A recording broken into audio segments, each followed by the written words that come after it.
Good morning. Welcome to Entrepreneur Country TV. Glad to have you back and hope you've been enjoying the podcast version of Entrepreneur Country TV.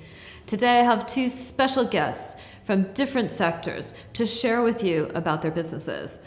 The first, Nadeem Sheikh, a Senior Vice President of Opower International. He's responsible for scaling their global operations. What do? They help energy customers go global with all of the data, technology, tools, and analysis to help them manage their energy requirements better. Here's Nadeem. Opower is a software company, and our mission is to help consumers all around the world save energy in their home.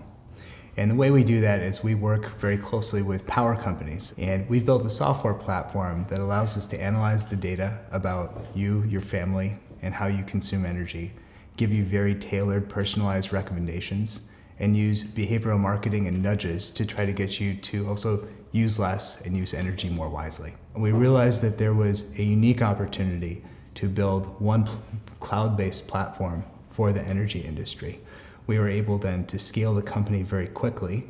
At present, we have about 85-90% market share. I think the people that win when Opower is successful are probably a few groups. One is the consumer. Secondly, we actually think our utility partners win. So if a power company does a better job of building relationships with the customer, that customer is going to be more profitable and more loyal. I think the third thing is, frankly, the environment. In terms of losers, there aren't really many. I think that there are probably energy companies that we don't work with that tend to lose in the marketplace because they're at a disadvantaged position vis-a-vis our partners. And secondly, I think in the long run, obviously, some companies that may be very focused on fossil fuel or coal, in the long run will lose. Who are our natural allies? I think one thing that we've done uniquely well as our business has grown is engaging communities of people to rally to our cause and show that we can have benefits to many different parts of society. So one of, I think, the biggest investments we made is government and regulatory affairs.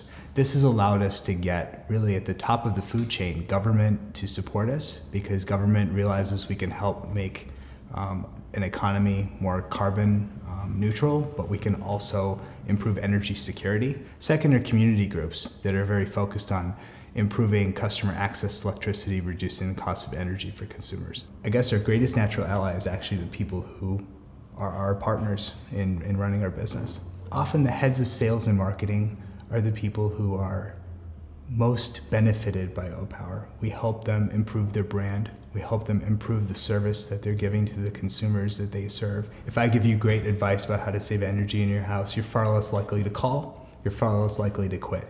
I would love to say that Opower is like Uber and that we are organizing the economics of our ecosystem. Unfortunately, the energy sector where we operate is very highly regulated, and so we have to operate inside the regulatory construct and the kind of economic ecosystem that the government has already created. We believe that if power companies do not take advantage of services like Opower, if they don't invest in building better understanding and customer relationship, they're going to die. They're going to be beaten by other power companies that do make these investments. Or in many countries, what we see is mobile carriers and banks are actually entering the power sector. Here in the UK, we see actually grocery stores beginning to sell electricity. So I think the inevitability is really not just about what the power companies are doing, but what are the competitors doing?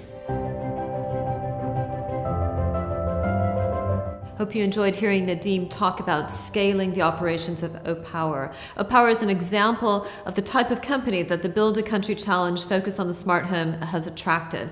And you'll be hearing about those companies on the 19th of April at the Entrepreneur Country Forum, where another one of our speakers, Luke Lang, is about to address you here on Entrepreneur Country TV. Luke is one of the co-founders of Crowdcube, one of the leading, if not the leading, crowdfunding platform in the United Kingdom.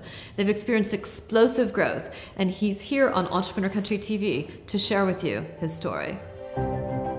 Crowdcube is the world's leading equity crowdfunding platform. And basically what we do is we enable ordinary everyday investors to back and support businesses that they really believe in, alongside professional angel investors, venture capital firms, and even the UK government in certain instances.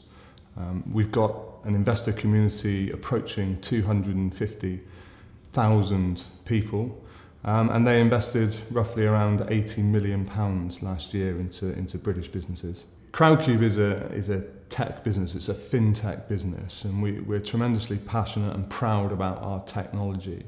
And the platform that enables businesses to come on and list on the site, a scalable platform, and enables investors to log on any time of the day. That ability to be able to connect businesses with investors is crucial to our success. It's what made us different. It's how we digitized angel investing here in the UK. The market size is reportedly worth around £3 to £4 billion. So we're taking a very small chunk of that at the moment, but we're a very ambitious company, and we're setting our sights on becoming the primary source of finance for seed, early stage growth businesses. I think we're the best in our space because we've got an incredible team at Crowdcube. It's ballooned to over 80 people. They're an incredibly dedicated and passionate team that are really driven by the values behind the company. And we're incredibly passionate about attracting the best deals. Last year we had 20 businesses that raised between £1 million and £4 million. We're very fortunate that we've had 2 exits already. They're ahead of schedule. eCar Club was sold to Europe Car after 2 years.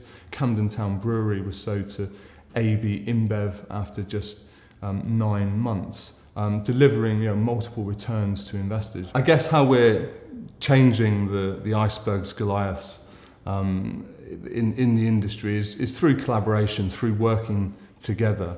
The Financial Conduct Authority, we've worked and lobbied them to introduce regulations that are bespoke to the crowdfunding industry. I think you've also got venture capital firms, traditional sources of finance that we're really, really keen to collaborate with and work together with. And I think you've seen that in 2015, where we've worked with more than 15 or 16 venture capital firms here in the UK, and that's really helped us to expand, and that's what you need to do in the future if you're going to be successful in this market. Fascinating to hear about how crowdfunding is becoming so much a part of our lives. Luke and Nadeem will be at the Entrepreneur Country Forum on the 19th of April. Go to entrepreneurcountryglobal.com where you can find out more information about the forum under events. Thank you so much for tuning in, for watching this on podcast, for sharing this with your network. We look forward to seeing you next week.